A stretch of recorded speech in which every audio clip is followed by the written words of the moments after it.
So you're at first grade at Harmony, right? Yeah. So, I mean, these are your babies. Like, it's not something that you're just like, all right, see you later. I mean, even summer break when you know it's coming is hard. Yeah. Yeah, it definitely is. They are like a part of my family. We spend 7 hours together every day. I know them through and through. I know what makes them happy, what bothers them, their pet peeves. I've just even thought about like a few of them had loose teeth. Like I don't know if they've lost their teeth. Things like that that I don't know if they are, I always ask them, did you win your soccer game? How was your dance recital? Like it's not just about the time that they're in my classroom, it's their whole life. And I feel like that's what I'm missing right now is I don't know what's going on, and that's heartbreaking for me. So when we get off this call, you've got calls to make. What are you doing with your time? I mean, because I know this is not a break for teachers. Yeah, definitely not a break. I actually feel more exhausted um, doing our NTI days, our non-traditional instruction days. So when I get off this call, I will start calling families. I call 11 a day because I have 22 students, so I call them every other day. I'll check in with the parents, make sure that they understand the assignments and things like that. I try to talk their anxiety down, even though it's in me. I'm trying to tell them it's okay. You're not supposed to know how to teach them to read. That's my job. Um, you're not supposed to know what to say when they can't spell a word. So I'm just trying to be supportive for them. And then I'll talk to the students on the phone, which first graders find it really awkward to talk to their teacher on the phone. But it's been really sweet hearing their voice and telling them I miss them and I'm thinking about them. I will also be answering emails and giving feedback on work. So the students are turning in work through email and through an app called Seesaw. So I'm just providing feedback throughout the day.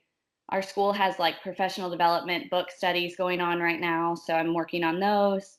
But it's supposed to be 8 to 3:30. I find myself working 8 to 5 right now, Mhm. just making sure that everything's taken care of. And then at night we have to send out the plans for the following day.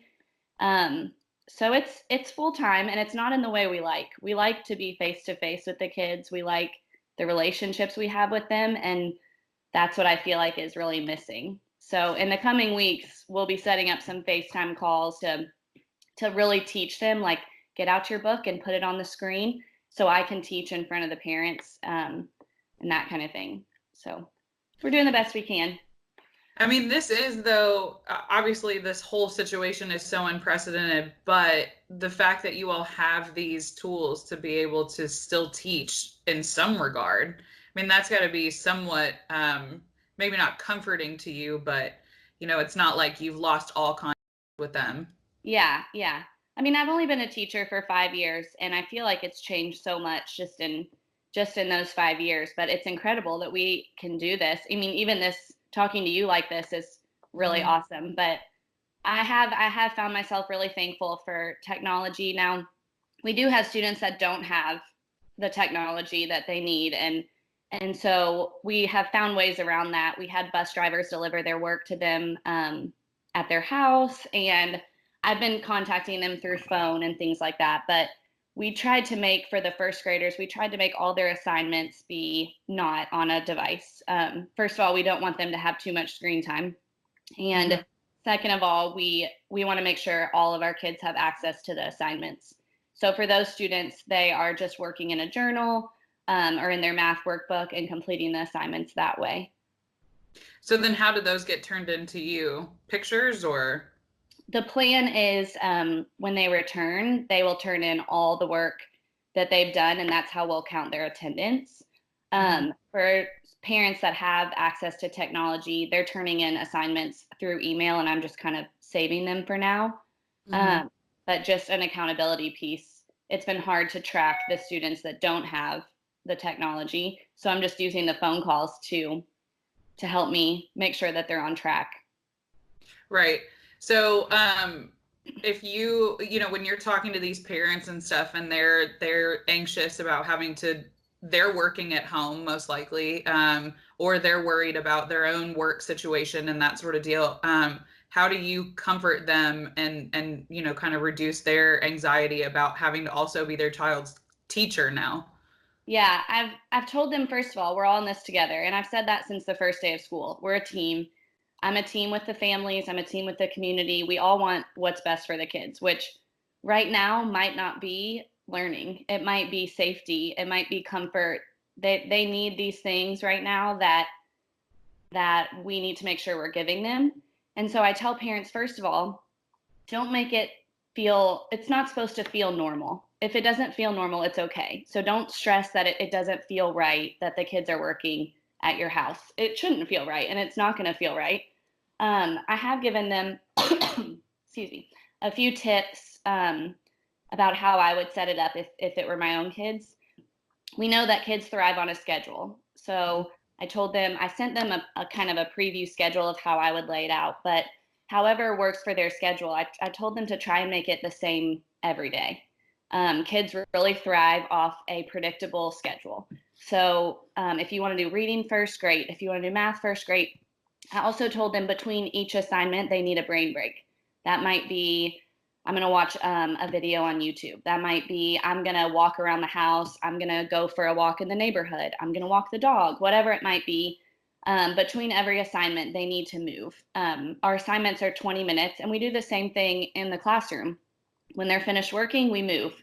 There's a free website called Go Noodle that is dance videos, and it's super fun for the kids. We do that a lot in class. I also told them at school we work for rewards a lot of the time, so there's no reason you can't do that at home.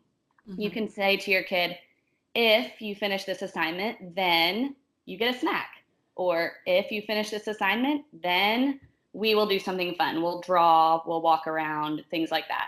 I'm not beyond bribing. They're kids. You have to give them something to work for, especially when they're at home. Also said, make sure that your wake up and your bedtimes are the same, even though you're at home. Keep them on a schedule. And then the last tip I'm giving parents is that in my classroom, we work with music a lot. So there's a few like Pandora sites that have music with no words. Piano Guys is a really good one. And then like Acoustic Ocean is a really good one. But if they have music in the background, they're more likely to focus on the work that they're doing. And I think that it will calm them also at the same time. So there's a lot of things that won't work for certain students, and there's a lot of things that will, but I think the schedule is the main thing, at least for the little ones, that will help them. A lot of sites are offering free subscriptions, like Epic Books is offering free subscriptions to online books. So if students don't have a lot of books at home, that's a way they can get them. Mo Willems is an author that writes Elephant and Piggy books and the Pigeon books, so my kids love him.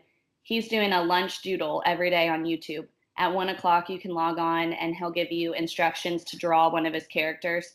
So that's been super fun for the kids. I think just staying patient and open and doing the best we can is all we can do right now. Yeah, absolutely.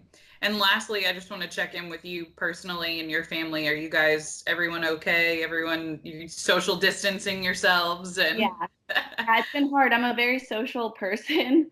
But yes, we are all just FaceTiming, staying in touch that way. My dog loves the social distance. She's never gotten so much attention. But yeah, we're getting through it. Just everyone's working from home, and even last night I found myself like, oh, I don't want to cook again. I've cooked breakfast, lunch, dinner for days. Like I'm already done with the cooking. But we can always order out now for takeout and all that stuff now too. So yeah, I think we'll have to do that tonight. But we're all just thankful we're healthy and that we can do things like this from our house. So good. Well, thank you so much for joining me. I appreciate it. Of course. Thank you.